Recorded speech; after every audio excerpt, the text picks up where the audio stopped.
Hello and welcome to The States of Matter, a podcast from the Institute of Refrigeration's Women in RACHP network. I'm Karen Perry, and here to co-host is our network chair, Lisa Jane Cook.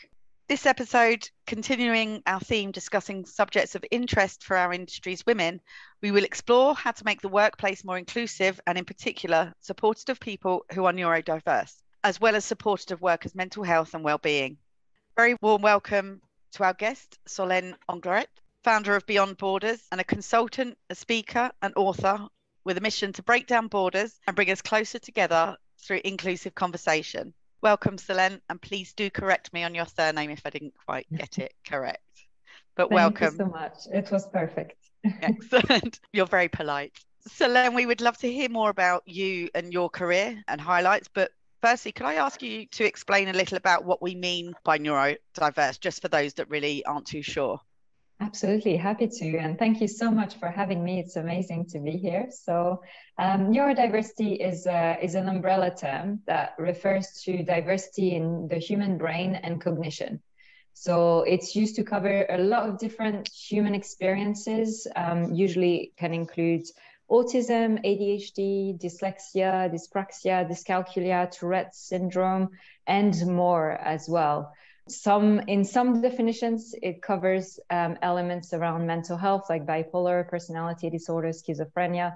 Some definitions don't. So there isn't like one list, if you like, underneath, but essentially what it's looking at is we're all different in the way that our brains are wired and in the way that we think and feel and experience the world. So essentially, everyone is neurodiverse because neurodiversity is diversity.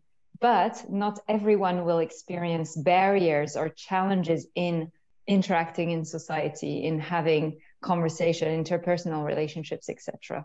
And that's where the difference and the challenge comes in terms of those elements of people that are more different than the majority, if that makes sense. That's brilliant, thank you. Yeah, and I think it's a really nice way to think that we're entirely diverse. Everyone's different, how they think, how they operate, what they do. So yeah, that's brilliant. Thank you so much for that. So yeah, I guess first off, please tell us a little bit about yourself, about your career. Yes, so my career has been quite a journey, quite an experience, definitely unconventional.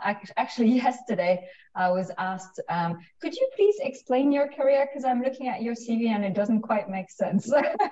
So I'll try my best on this podcast to make sense of it. So I started my career in the environmental sector after a master's in international relations in France.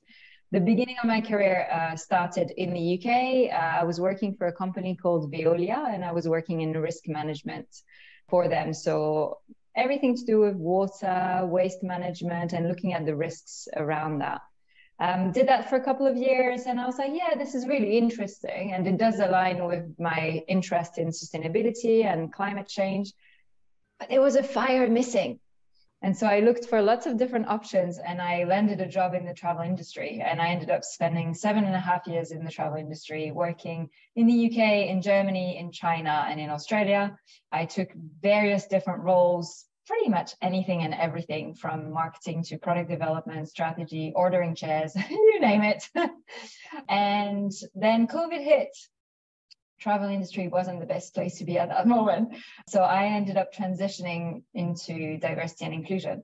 And so for the past couple of years, I've been working in diversity and inclusion in innovation. My day job is program manager for disabled innovators at Innovate UK, which is the government agency for innovation. And alongside that, I've created my own business that you mentioned before, which is called Beyond Borders. And under the Beyond Borders umbrella, I do speaking, writing, and facilitating all around diversity and inclusion, disability and neurodiversity, and cross-cultural collaboration. It's really interesting that you've traveled a lot. You know, I'm someone that actually hasn't really traveled, so I rarely go abroad. I just tend to stay in the UK. But I'm guessing that actually having the opportunity to travel abroad and to work and meet with other people allows you an insight into other cultures and perhaps how they might approach this subject as well. So have you found that's really sort of accelerated the growth of your knowledge? Yes, 100%. The growth of my knowledge and also the growth of my empathy, compassion, I think, as well. And in some aspect, patience with myself in terms of when you're in a place where you don't understand anything what's going on. So yes, definitely, I think I've grown massively. You know, the first time I lived abroad, I was 18. I moved to Norway for 1 year as part of my studies. And I just remember, you know, the person I was when I arrived versus the person I was when I left. I just was so much more independent, autonomous. I had more confidence in my ability to figure things out somehow. And that, yeah, it makes a massive difference. And then obviously that understanding that you mentioned around the nuances and the differences in language, in culture, and really appreciating that, yes, we're all different. That's true. Our cultures do inform, you know, our values, how we show up in the world, what we do, what we say, how we say it. And yet deep down, I realized we're all the same as well. Like we're all human. And that's really interesting dialectic to think about. It's like we're all unique, but then we're also all human. So yeah, I just love that perspective. And that's what really then drove me to, you know, do all the work that I do with Be Beyond Borders in terms of trying to bring us closer together, because there's so much we can learn from each other and grow, you know, together collectively as a result. So yeah, it's been amazing. I've lived in 6 countries and I've traveled to almost 60. I think it's 58 or 59 now. So yeah, hopefully more to come. I was in New York last weekend, actually, just for the weekend. That's incredible. It's really, yeah, it's really amazing. And it's nice to know there's other people out there that are looking to collaboration, because for me personally, I do also think that's the way forward. We have to work together if we're going to tackle this. So it's great that you're around with all that experience. So yeah, I'm just sort of trying to think. You're also a really good example of how it doesn't matter at what stage of your life you're in, you can always change. And I guess a lot of people have learned that from COVID, haven't they? But I wonder if that was a little bit more challenging for you as neuro-atypical to actually approach that. Yeah, it's really hard to talk about COVID, isn't it? Because the impacts are different for everybody. And so, of course, you know, the experiences we had were different. But I think that everybody would agree that it was quite life-changing, whether it be from the aspect of perhaps you weren't working anymore because, like you, in the travel industry. My next door neighbour was a pilot, an airline pilot, and he no longer does that because he didn't have that opportunity to get his air miles. So he just, in the end, he gave up on that. So I suppose what I'm trying to ask was, like, where you found the courage to sort of make that change and move into something new. It's a very good question. There's so many elements that come to my mind around change happens. I love this saying, you know, the only certainty is uncertainty. And even if we don't do anything, things are still changing around us, but also within us, you know, our physiology changes.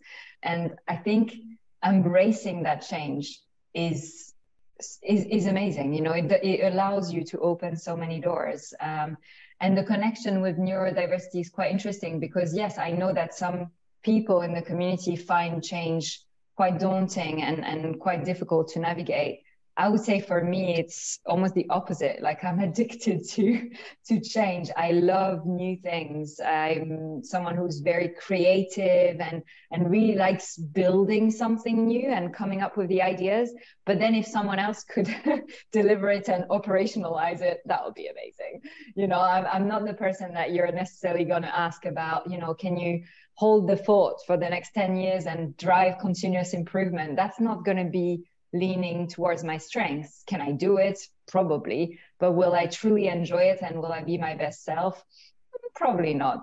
So hence, like, I guess looking at all the change that I've had in my life, I think it makes sense through that lens of thinking, here is someone who really likes new things, new experiences, who gets excited about doing something they've never done before. And so I think that's really what's informed all of these different things that I've done. Do I get scared? Of course. I think that's part of the human experience. You know, I have very high anxiety. So definitely, like, you know, when I'm thinking, okay, I got this job offer, I'm moving to China by myself for 2 years. Terrifying, right? I don't speak Mandarin. I don't know that much about the culture. At the time, I thought I didn't like Chinese food as well, because the Chinese food in France is not good. It's improved. It's improved. But at the time, then I moved to China and I realized I love Chinese food, like actual, real, amazing, tasty Chinese food. So all these myths and things. So of course I do get, scared, but I think, and I've reflected on this recently, actually, talking to a friend about, she was asking me, how do you do this?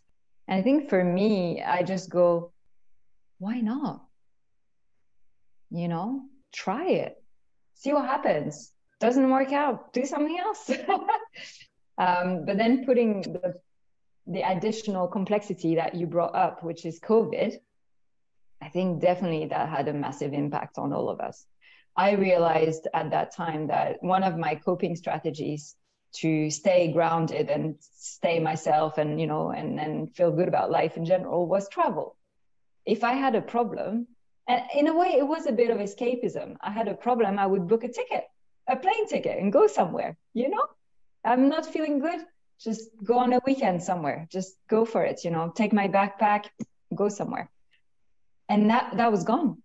I couldn't do that anymore. I had to sit there. In Australia, I was in Melbourne at the time. I was living in Melbourne, which was, after Shanghai, the second longest lockdown city in the world. We were 9 months living within a 5-kilometer radius. I mean, don't get me wrong, it was a golden cage. It's very beautiful there. But 9 months in 5 kilometers, when you're addicted to travel, when you travel all the time, when travel is your number one coping mechanism and joy, and that's gone. And that was really confronting, having to sit with myself. And that, led to big challenges. And like you pointed out, I also lost my job. So there was a lot of, I would say, trauma, because trauma is not what happens to us. Trauma is how we integrate what happens to us. So my response was very much a traumatized response to all of these external events. And it was really, really difficult to navigate. And I say this also knowing that I was extremely privileged, and that, there were people in much, much more difficult situations. And I think we've all lived through something that's impacted us in many different ways, many deep, profound ways that we're only even beginning to uncover individually and also collectively. I can completely relate to that. While I don't travel, I'm a gym person. So it's the same thing. As soon as that lockdown was announced, I went straight to the gym. It was like, this is my last chance to be here. And I spent every opportunity trying to get out of the house just to walk. And the amount I walked during COVID was incredible. And for me, it was the same sort of thing. If I'm kept inside, I'm like a caged animal. I just go absolutely mad. So I did everything I could to keep that normality. So yeah, like I say, I can completely relate to that. You said it there. I think it is those coping strategies, isn't it? If you know what yours is and you know what it is that can get you over certain situations, because I very much talk at work with people about, with change or with anything. It's about being a real person. Ask real questions. Don't cover. If you're uncomfortable with a situation, if you're not motivated by a situation, be honest about it, because then you can tackle it. But not everyone finds that easy to do. And I think we'll kind of maybe cover, show confidence, but actually is kind of inside it is a different feeling. So how would you advise or recommend that people do find coping strategies or deal in those sort of situations? It's a really hard one, isn't it? Because we've been taught, fake it till you make it, and, cover it up, put all the emotions under the rug, especially the negative ones. By the way, there are no such things as negative emotions. They're all emotions. So yes, it's a difficult one. How can people find their coping strategies? My answer would be try lots of things. It's going to sound very simple, but I think a lot of the time we have these limiting beliefs internally. I mean, I have them too. I still, for example, think, meditation is not for me. I don't know, it's a thing. I just, in my head, I'm like, that's not for me. So we all have these limiting beliefs, but when we actually lean in and lean on our curiosity and try something, just try it, just have a go.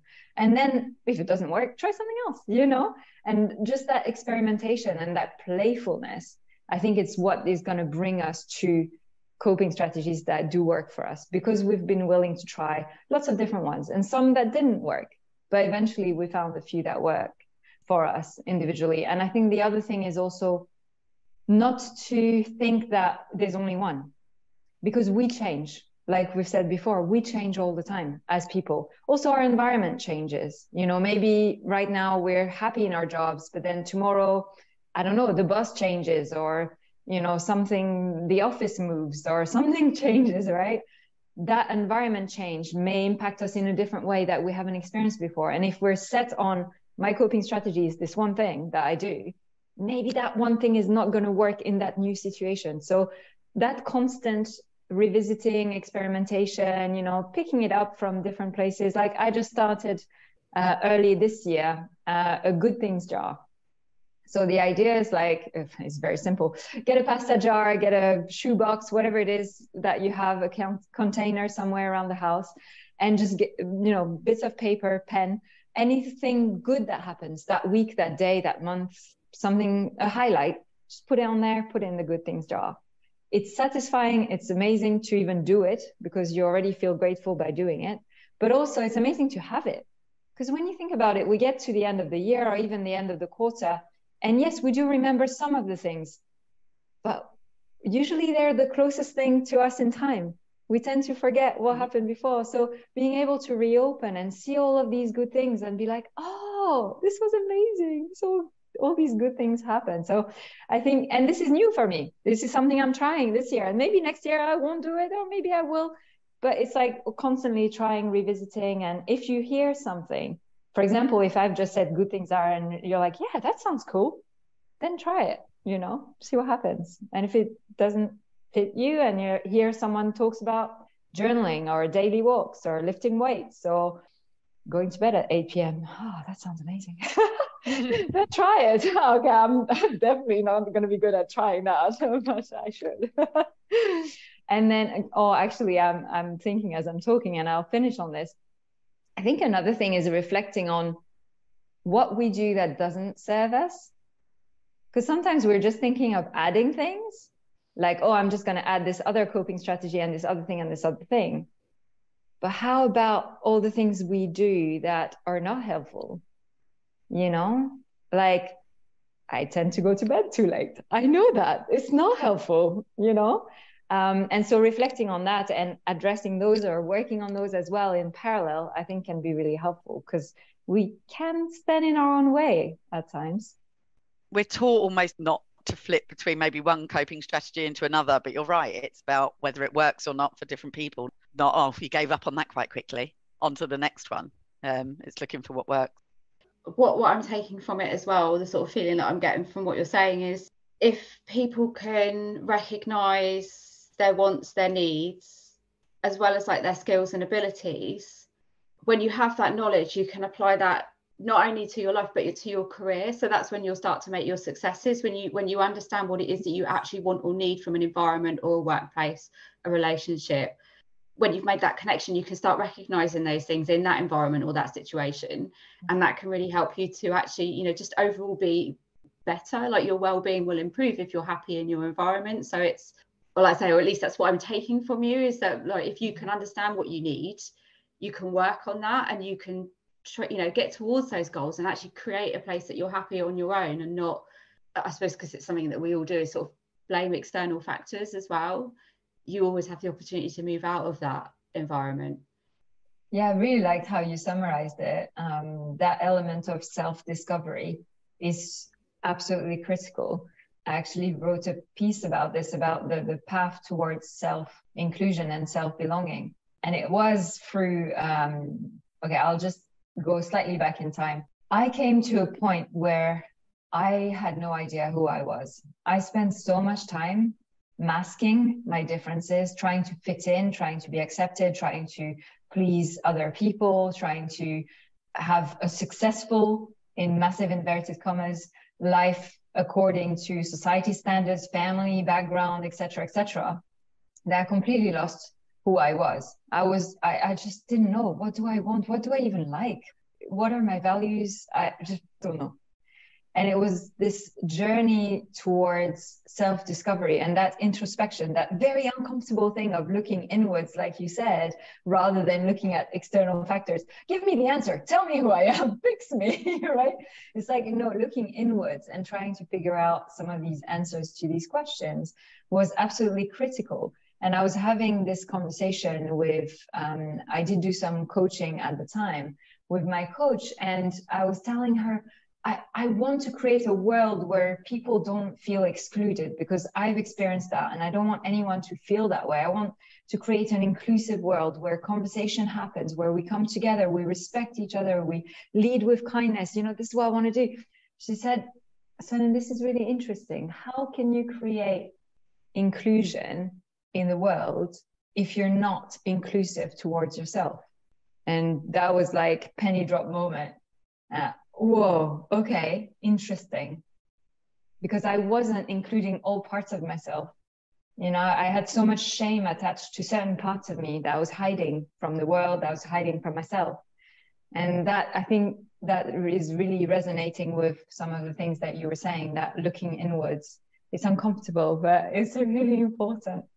Yeah, I think it is really important. And actually, I've had some coaching as well. So I had some coaching which was funded by the Women's Engineering Society, but I also invested in a bit of personal branding coaching, and that was something that I paid for myself. But I just felt at that point that I really didn't know what I wanted, and that really helped me to identify my passions. We talked a lot about actually what really sets that fire inside of you, and that really for me was quite pivotal. But I guess, again, as you said earlier, like, people had different experiences of COVID. I recognise that I'm privileged in the fact that I had, the finances to fund that myself. So I guess the question really is, so, if people really want to start on that journey, where is a good place to go that perhaps, they might not need to actually invest any sort of financial resources, and it's more a question of their time.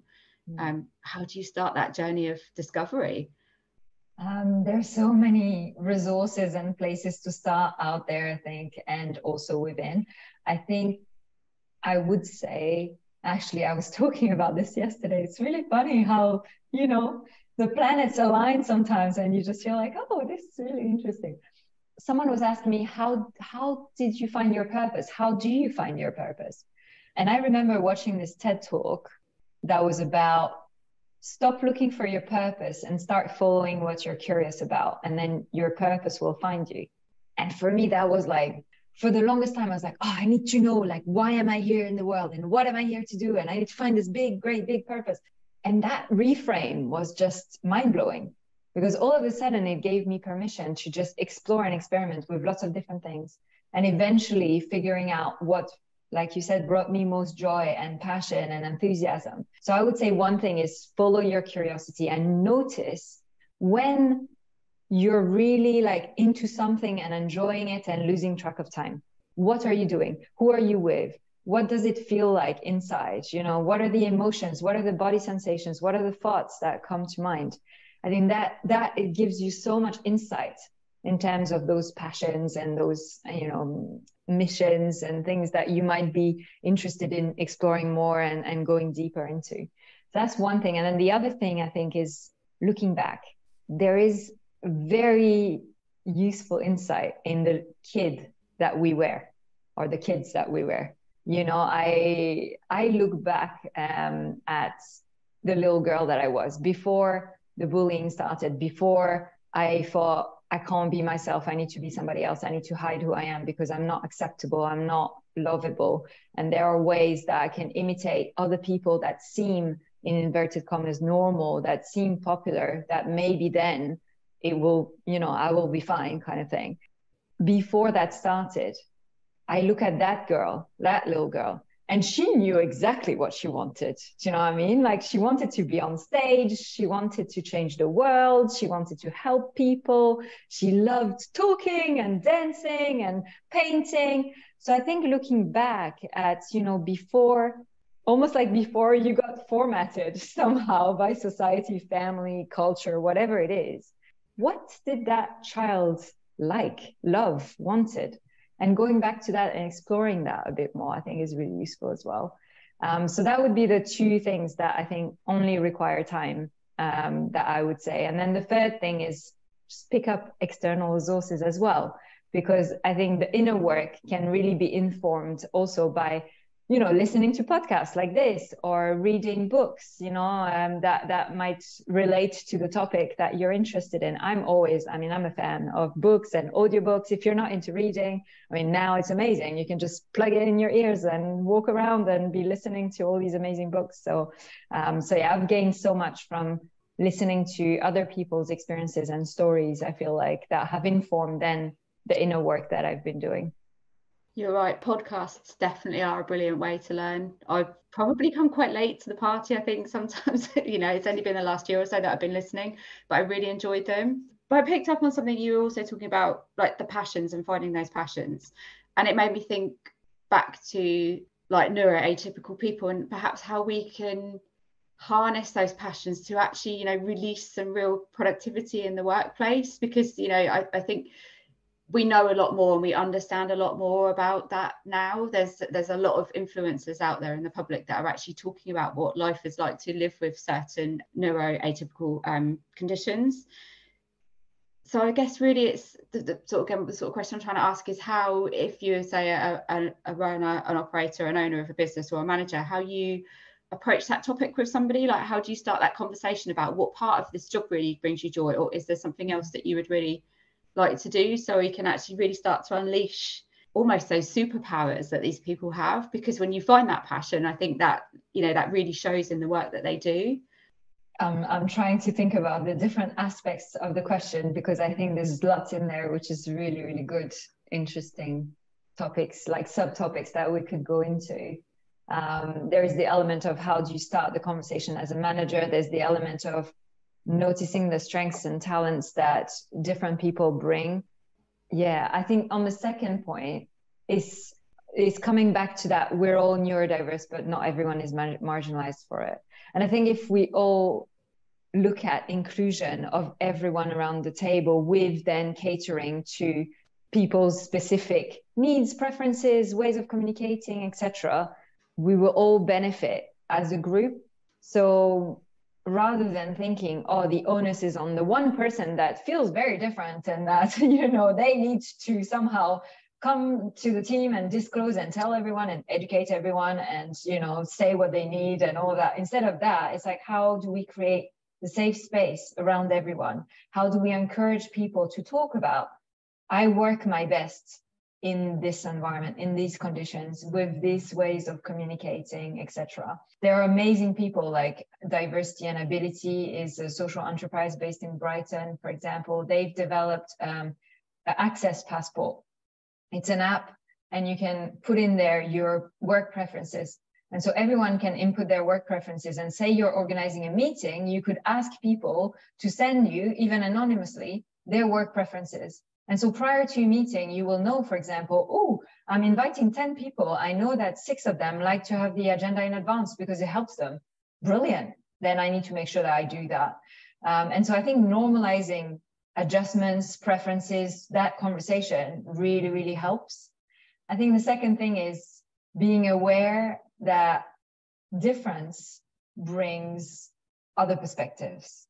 You know, for example, you know, being neurodiverse, like in my case, I feel like I bring a lot of creativity, out of the box thinking. I do bring challenge too, because I will see things in different angles.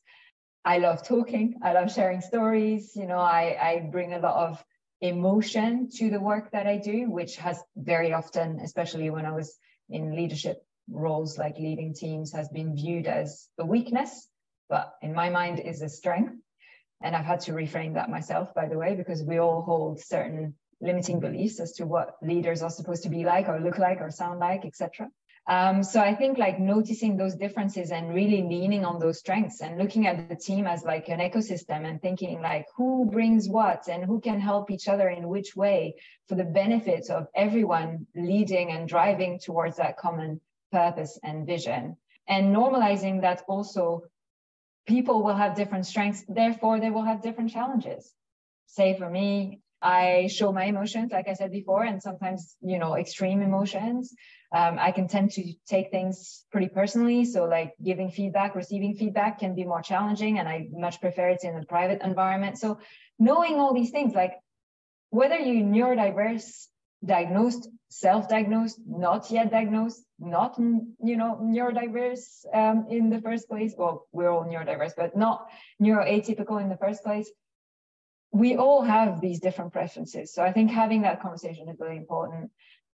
And yeah, just encouraging people to show their strengths. How do you start that conversation? First is creating the safe space.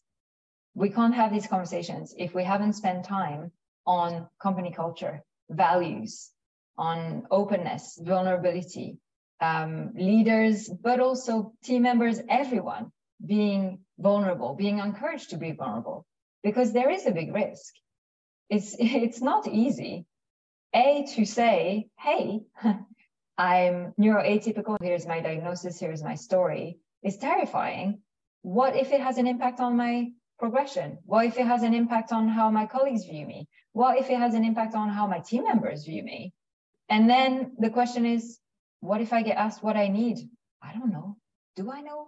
Maybe. I'm not sure. So that safe space and really inviting everyone to the conversation, I think, is where to start. And if it's a one-to-one conversation, I would say never, ever, ever, please ask directly, are you neuroatypical or neurodivergent? But really just invite people to say, hey, like, and you started actually in your question, answering your own question, because you said, ask people, what's where do you see yourself? What do you enjoy doing? What's your vision for your career? How can I help you towards that? And day to day, how do you like to communicate? How do you like to work with others? Do you enjoy working with the team? What's your favorite aspect of working within this team, etc.? All these questions will give you that picture, that holistic picture of the individual, and it's then going to, enable you as a leader or as a colleague to then provide that environment, that support, those opportunities. I mean, that was my favorite part about having a team, was having those conversations with my team members and being able to then find projects and opportunities that I could link them to, saying, oh, this person loves branding. We have a newsletter idea. Let's, this person loves data. Oh, we need to work on some reports with the team, whilst also obviously inviting everyone to contribute, but having those ideas as to how can you help people then develop towards their vision. Because actually we always think, oh, but people are so busy, I don't want to give them more work, la, la, la. Actually, give work to busy people. No, that's another story. Yeah. I think certainly making me think as well, we always talk about diversity in what's visible, in not, we just, people's different behaviours or what they're good at, what they're not good at. But I think to move beyond that and look at how people are diverse in the way they work, the way they think, will actually make teams a lot more fun, I think, and yes, that work a lot more enjoyable if we're not all doing the same task, but people are able to choose and think about what they're good at, what they enjoy doing, and not one size fits all, really. I'm really curious about your actual day job, though. How does it work and what do you do?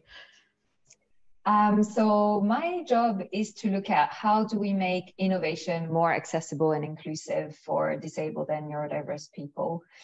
So Innovate UK offers grants and support to entrepreneurs and innovators to start their businesses, grow their businesses, etc. And so I'm looking at how do we make those opportunities really known and open to people in the community, and B, then lower the barriers and ideally remove the barriers to entry and to, engagement in the innovation ecosystem. So yeah, looking at, for example, offering reasonable adjustments to application processes for grants and support, and then providing like that one-to-one coaching and support once people have received grants, in terms of how they can be successful. And so, yeah, I love being in this community, and it's really working at that crossroad between innovation and diversity and inclusion, which I think is just so interesting, because a lot of the work in diversity and inclusion is in-house, like internal facing with, HR teams, people teams, which obviously is absolutely critical and necessary. I think having said that, it's really important that we start broadening it, because I think there's, obviously diversity is everywhere. So there's so much opportunity to look at how do we make products, services, marketing, branding, all these different elements more inclusive, more accessible. So yeah, I'm really happy to be facing outwards and helping people who are themselves innovating to change the world. There are people that are doing things, with an environmental, societal, economic impact, and I get to help them to do that. And how amazing is that, to be honest? It does, just sounds really incredible, and people won't be able to see your face, but the passion just comes across in, you light up when you talk about it. So you clearly have found your place, your love, that thing that actually, really does set that fire within you. It's really cool.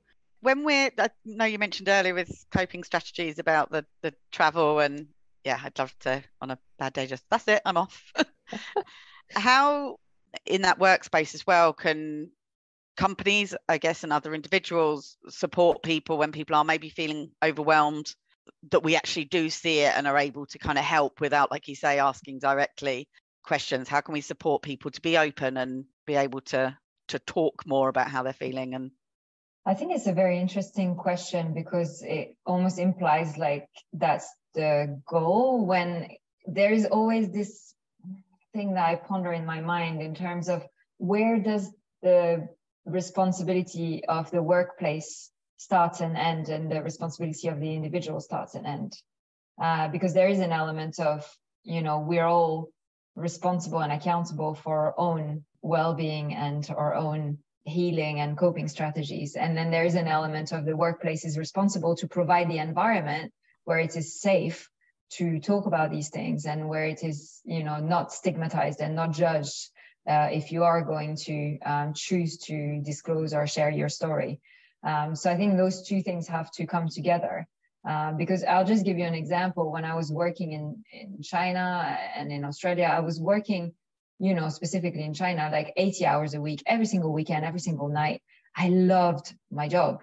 My job was to offer holidays for people. Some people save years to go on these holidays, and I get to be the person, so I was really passionate about what I was doing. And so I was just working. And everyone around me was like, you're going to burn out. You're working too long. You're risking your mental health, hello, but it just wasn't getting through. And whether the environment was here, there, or the other, I was myself so engrossed, and my identity had become my job, and my job had become my identity, that I was really struggling in that moment to find that distance. When I did, I broke my hand on the job, and that was like a wake-up call. And when that happened, I wish that the environment had been set up for those conversations to be had, but it wasn't. There was no discussion about, time off, reviewing the job description, adapting certain things. I mean, I was there working with one hand, typing on the keyboard. So that's going to be my point. There's an element of we need to trust and empower people to take their own journey and to discover their own coping skills and to explore all these topics. And at the same time, I think the responsibility of the workplaces is to create that safe environment for those conversations to be had. And how do we do that? Well, we just start, just start. Have discussions, host talks like this, host training sessions. Then obviously provide resources as well, external and internal. Employee assistance program, they work in some cases and some not, but it's better to have one than none, in my opinion. Mental health first aiders, people who are trained in the organization, peer-to-peer, but also bringing in external speakers to share their stories, to make it, engaging and relatable. I remember at Expedia, I hosted a conversation with Enoch Lee. She's the founder of Therapy, mental health consultancy in China. And that conversation in the context of Asia Pacific, where those conversations, especially at the time, were not happening at all, was absolutely instrumental, because people were like, someone that sounds, looks, is similar to me, has similar upbringing, values, culture, etc., is talking about these things. Oh, it's acceptable to talk about these things. So there's so many different activations that, you know, we can use and that I've experimented with over the years of doing this work. But those are like very tactical things. I think the overarching theme is create a safe environment, open for the conversation, make it completely accepted and acceptable that everyone has different experiences, different coping strategies, different preferences, working preferences, and take it from there. I often refer to it because I think it's something I'm very proud of. I did an Open University degree about 10 years ago, so obviously way beyond school age, in psychology. And it was because it was a subject that I loved and was really interested in, and the people side, and I was in a management role at the time. And I always refer to it, it made me a calmer person, but I don't think it was necessarily that. It was more that it made me think about other people that I'm talking to and working with, that my way of doing things isn't always right. And it made me think about how they're thinking and feeling. But yeah, I always sort of say, oh, it made me calmer. So, but people must think, oh, what was she like before? But it certainly makes you more, it is that empathy side, but it is also thinking about people's backgrounds and, you know, someone having a bad day, why they're having a bad day. And you don't need to do a degree in that, but I think it's right. Listening to podcasts and especially in leadership roles and management roles is important to just make yourself aware of that different and asking questions. People approach that. Yeah. Asking questions and not making assumptions. That's really key. Like, I think that was a big learning for me when I started managing teams, was, you know, being trained in coaching skills and realizing that, oh, okay, it's about asking questions and listening, actively listening to the answer, because people will have their own answers. People will know what kind of coping skills they want to try, or they're interested in, or has worked in the past, or hasn't worked in the past. And so it's more about probing that through open-ended questions without judgment, rather than telling people, here is a list of 20 things you can do. Okay, which one are you going to do? You know? So yeah, I think asking questions, active listening is something that, from what you were saying, it just made me think, yeah, we definitely need to add that, because that's really, really important. And it's tough. We're problem solvers. We love. I'm the same. I'm human. Hello. You know, of course, I love giving advice. This is amazing. You know, I tell you what to do. This has worked for me. You should do that. It almost never works unless the person is clearly asking you, do you have some advice? Or you can also ask. I forget sometimes that, you know, you can ask what seems obvious or what seems that you should know or something like that. It's weird. We get in our own way, but ask, are you looking for me to listen, or are you looking for advice? You know, you can ask the person. Or when you were talking earlier about, you know, creating that environment, it's like, you know, or would you be comfortable with me asking you a few questions about your preferred ways of working or your background or whatever it may be? Ask the question before asking the actual question. Do you know what I mean? Because then the person has the option to say, not now, I'm not in the headspace, or, you know, whatever it is, you know, maybe tomorrow or whenever, and then you schedule something, or maybe not here, you know, not in the open office, you know, let's go to a coffee shop, or let's have a walk or something like that. So just exploring and asking those questions that sometimes may seem, oh, this is too obvious, but it's not, because we give people the choice and we empower them to decide. I used to do that with my team all the time. Would you like your one-to-one as a walking one-to-one, a coffee one-to-one, or in the office, you know, looking at the screen one-to-one? And they would choose depending on what they needed from the meeting at the time.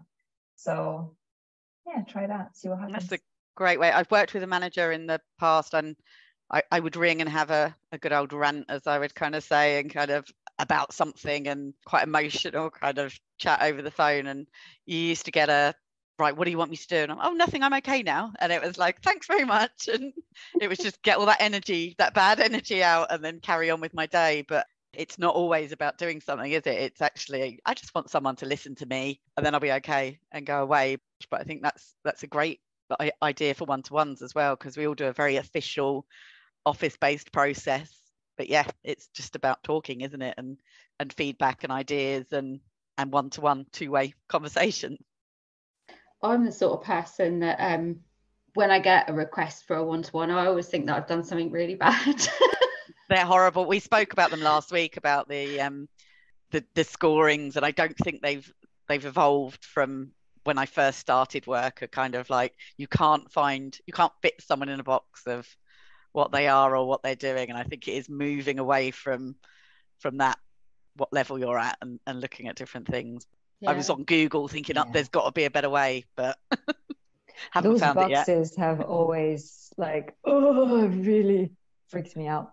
I've never fit in the box. Like, people try. So what do you do? So where are you from? So it's just it doesn't fit anywhere. Do you know what I mean? And then you walk away. It doesn't inspire you. It does nothing for you. You kind of leave that meeting and, oh well, that's done that for the next 6 months. And it should be about walking out and being motivated for the next kind of time, not just, oh yeah, brilliant, I ticked a box. Yeah, again, if I've made it through that one-to-one, then I'm like, okay, at least I'm all right for another couple of months before there's something that I'm like, oh my God, I've done something wrong. But I always ask. I'm the sort of person now, I never used to be, but I will always, like, if I get a request like that, I'll phone my boss and be like, what's it about? What are we going to talk about? Like, I'd rather you just tell me if there's something wrong. And I think he's got used to that from me now. But before, I would have not done that, and I would have just, like, I have anxiety as well, and I would have just got to the point where I've needed to medicate to actually be all right to go to work. And there was no need to be like that. I just worry about things a lot. So again, like you were talking about understanding people's wants and needs, like what suits them in the workplace, how can we approach these types of topics, subjects, meetings, whatever it is, like approach them in a way that actually they're comfortable with it. And some people, like you say, having an agenda in advance, something like that, where you just, if you're going to do that kind of meeting, put it in the email. Just want to have a catch up, just make sure everything's all right, nothing to worry about. Or, it's your formal appraisal, think about what you might want to do for your next 12 months or whatever. So we always talk about funny moments as well, don't we, Karen? So things that might have happened, and we've had lots of different stories about, ripped skirts or misunderstandings of terms in the industry. Losing cars in car parks. And the moments that you just think, oh, I wish the ground would swallow me now, because that was so embarrassing. Have you got any stories you'd like to share with us? I have a story, a lost in translation story. When I was working in China, I was taking Mandarin classes a few mornings, like I think 3 mornings a week, early, like before work started. So then colleagues would come in and I would just finish my class and say hello and la la la. So I come out of this class and I say, hey, and one of my colleagues says, oh, and there's lots of people. It's open office. There's like 20 people just starting to work. Do you know what I mean? And he's like, so what did you learn today? And I attempted to say panda in Chinese, in Mandarin, and actually can't remember. Anyway, I said it, what I thought was panda, and everyone started laughing so hard, and I was like, oh my god, oh my god, oh my god. Apparently, with a different intonation, it's meant chest hair. So they all thought I learned about chest hair. And I was just like, and then obviously they all started making fun of that for the next 6 months. Hi, chest hair. Oh my goodness. But you tried, and that's the important thing. I tried. Exactly. I never said panda ever again. Yeah. And you probably never looked at a panda in the same way again either. True. Actually, you've got me thinking as well. Obviously, life in China is very different. Was there anything when you went there, whether it be, I suppose, like culturally or like foods or like, anything like that, you just actually initially just thought, wow, this is really strange? So many things. We could do an entire podcast on that. So many things are different and were strange. For example, like you'd go into a meeting and you have to hand in your business card with 2 hands to the person and bow a little bit. And then you would sit one organization on one side of the table and the other organization on the other side of the table. And the most senior person would always speak first and invite more junior or other people to speak when and if they wanted them to. So these are just like work style differences. Food wise, so many differences. Like people would order the sweet and the savory at the same time because it's all about sharing, right? So with Chinese food, you see how that makes sense, because there aren't that many like specific separate desserts, but not as much as like we might have, especially like being French, all our cakes and pastries and things. And so it really surprised me once I went to a French restaurant in China, and the couple on the table next to us were having the chocolate cake with the steak. And that was like, what is happening? And I think that's where also the Frenchness comes in, because I'm like, you can't do that. But why not? I mean, you can do whatever you want if you like it. You know what I mean? But yes, so tons and tons of, these are just small anecdotes that come to mind right now, but tons of differences. Some of which, you get used to it pretty quickly, and some of which takes a bit longer. I did feel like a part of me became Chinese by the end of the 2 years. Like, I drink matcha latte every day now. Love matcha tea. I mean, it is more Japanese, but it was also very big in Shanghai. So got hooked on those whilst over there. So yeah, lots of different things that you adopt or not. I do feel like every single country has its differences, even Australia, or even here between here and France, like UK and France, there are differences as well, and if we could bring it back to the topic, like specifically around the conversation around neurodiversity and mental health, is so much more open and destigmatized in the UK than it is in France today. It's changing there as well, and I know it's changing here, and there's a long way to go everywhere. But I have to say, it's just so liberating to be able to be more yourself, in this kind of environment. And I hope that through the work that I'm doing, and other people I know, fantastic people are doing, that we can bring other countries and other cultures on this journey, because I think it's really amazing to see where things are heading in the UK, specifically on this topic. I think it's great to see how far we've come in what feels like a shortish space of time. I noticed in the workplace how different conversations, and they're not forced or staged, they're just natural conversations that you're comfortable to have. Sometimes we scare people off with kind of being too open with conversations, but great, why not? There's no reason to not. We're all living the same experiences and doubt. Yeah, it's very, you sort of saying that, like the menopause conversations comes to mind, because that has been a very hot topic recently. And yeah, I can 100% say that no one talked about it in the workplace a couple of years ago. But, we recently, at my company, put together a guide. So we had a policy in place, but there wasn't actually any practical information on how the managers could apply that, and that wouldn't have happened 5 years ago. So we're definitely creating a more inclusive environment. And the workplace isn't as rigid. And maybe some of that is through COVID, where we had to adapt our working practices and how we sort of communicate with each other. But I think back to like, when I started, I've been in the industry 23 years. And when I first started in here, it was, even though I was in a technical role, I still had people that would sit on my desk and dictate emails, because I was the only woman in the vicinity. And it was like, well, who's going to type this out for me? Whereas, no one would dream of that now. But we do recognise that we still have a very long way to go. But it's interesting you say what you said about France, because I think, I don't know if everybody agrees, but sort of from our point of view, looking over to France, we probably consider you as quite a progressive country. So it's quite interesting to hear that, and that's again that experience that you've brought with that travel. If you're not well travelled, then you won't really be aware. You only know what you are told through the media, really. So it's really important actually to share those experiences.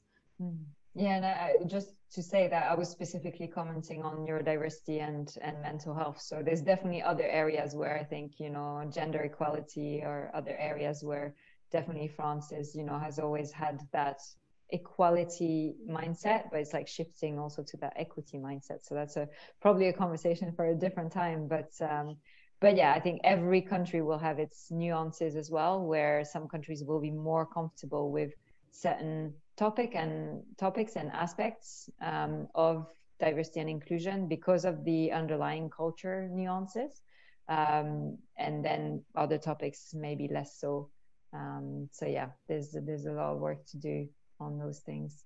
So I was just thinking, before we go, could you tell us a little bit about your business as well? So we've talked about your day job, or your main job, but we'd really like to know a bit about your business as well.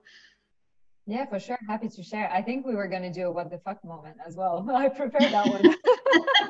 Well, we would love to hear that. You could do that first if you like. Oh, I can do that. Yeah, I can do that. Yeah. Give us your WTF moment. My and WTF then we'll let you talk moment. about your business. Yeah. I actually had two very short ones. One was I was in my mid to late 20s. I was in a one-to-one with my boss. And I said to him, I was an associate business development associate director, and there was a director role that just opened, and I really wanted the job. And so I was making my case for like why I would be good at this job and why I was really interested in this job. And then silence. And then he said, I'm not sure this job would work for you, because surely, I mean, your age, you're going to be looking to have kids soon, no? Have a family? Solène, you're definitely younger than me, so it's frightening. But those conversations still happen. But yeah, I recall similar moments and a long time ago being, oh no, I don't want children. Oh no, I don't want. And yeah, I wish that's the thing, what right? I knew now. Yeah, and that's the thing. Like and I did that too. I said I don't want children. Yeah. Why am I answering? Yeah. I shouldn't answer. I should say it's absolutely unacceptable that you asked me this. But when you're in the moment, somehow it's almost like your brain just freezes and goes like, oh, I need to answer this. Yeah. And so that's why I really wanted to share this, because I was like, if it happens to other women now, don't answer the question. You don't have to answer the question. You don't owe anyone the answer. And if anything, remind the person that they're not allowed to ask you this question. So yes, I wanted to share that. And the other very short example that I had was, that was actually a woman leader. So can't all blame the opposite gender for everything. Anyway, she was the CEO of the company I was working for at the time. And she had these 9-hour meetings with her leadership team. And I was one of the kind of internal consultants as part of the transformation office. And she asked me in every meeting, the youngest woman around the table, and one of the only women around the table, aside from her, usually it was 2 or 3 of us, to ring the bell. So that was my job. So to indicate that people were out of time for their presentation, I was charged. I had a little triangle bell, and I had to ring the bell. And one day I mastered the courage to ask the CEO of this 22,000+ employee company, why me? And she said, we all have to start somewhere. And to this day, I can't shake it off, because I was so shocked. And I thought, surely you've had to go through so many of the similar loops that I'm going to have to go through. Why put extra hurdle? Why continue the stereotype, like you were saying before, around, having to take the notes? Ugh. So that was my other one. We have actually talked about that before, haven't we, Karen, about sometimes, and it isn't every woman, but sometimes when a woman finally makes it to that leadership position, that they don't hold the doors open, that opportunity isn't then given to others, because they feel they fought for that sweat and blood. Why should you have an easier route than them? And it's really not helping us to change the status quo at all. Exactly. It's remember that you have to start somewhere. It's certainly about being a mentor and someone that people do feel that they is supporting other women as well. And I think that's what's really important to all of us in this network as well, that we do support each other. We're not just anything, we're all doing different jobs and doing them really well, and working hard at kind of what we do. So, and just looking at the future as well, to let people. So we recognize that we're stronger together, and that is something that we've learned as a network. We've been together, how many years have we been going now? Is it 6? Yes, 6 or 7. I remember when we were asked this recently, and I was like, but we've had a lot of time to get to know each other and to actually understand our wants and needs within our own group, and we encourage and support each other, and we want that really to wash out into the rest of the industry, don't we, for not just for gender balance, but just diversity and equity across the board. Solène, we will now give you the opportunity to talk about your business, because you did, you you played the game. And then, unfortunately, we'll have to finish on that. But please talk to us a little bit about your business and Be Beyond Borders. That's right. So Be Beyond Borders started in 2018, initially as a blog. I wanted to capture and to share the experiences of people who lived in different countries, grew up in different cultures, etc., to show that combination of we're all unique individuals, but also we're all similar humans. And so I have a website. It's www.bebeyondborders.com, where you can read some of these stories. And it's evolved since into speaking, writing, and facilitating of conversations, articles, stories around diversity and inclusion, disability and neurodiversity, and cross-cultural collaboration. So if anyone is interested in watching, I have a talk show called The Inclusion Conversation, where I bring guests to talk about their experiences with different aspects of diversity and inclusion. So it's a great place to learn and educate ourselves about different communities, different lived experiences and stories from people. I also have 4 books that I've published around these topics, a travel memoir, a children's book, and 2 poetry books. They're all on my website. And I do provide, workshops and advice consultancy around these topics as well. So you can reach out to me, bebeyondborders@yahoo.com, or you can follow on Instagram @bebeyondborders, and Solène Anglaret on LinkedIn as well.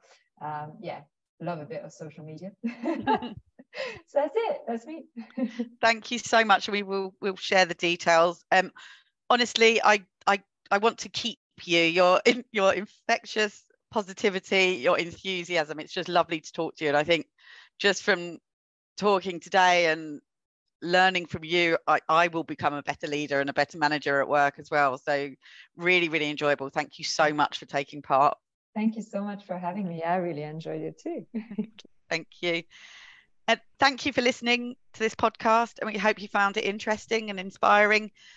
Please download the rest of the series wherever you listen to your podcasts, and keep an eye out for any social media posts where you can listen again. We'll leave details for Solène, but also see what's coming up next. Also share with us any ideas that you or your colleagues would like to hear more about. And just a reminder, you can get more involved with our LinkedIn group, IOR Women in RACHP. Help to spread the network, and please do get in contact if you'd like to reach out about anything that we can support you with.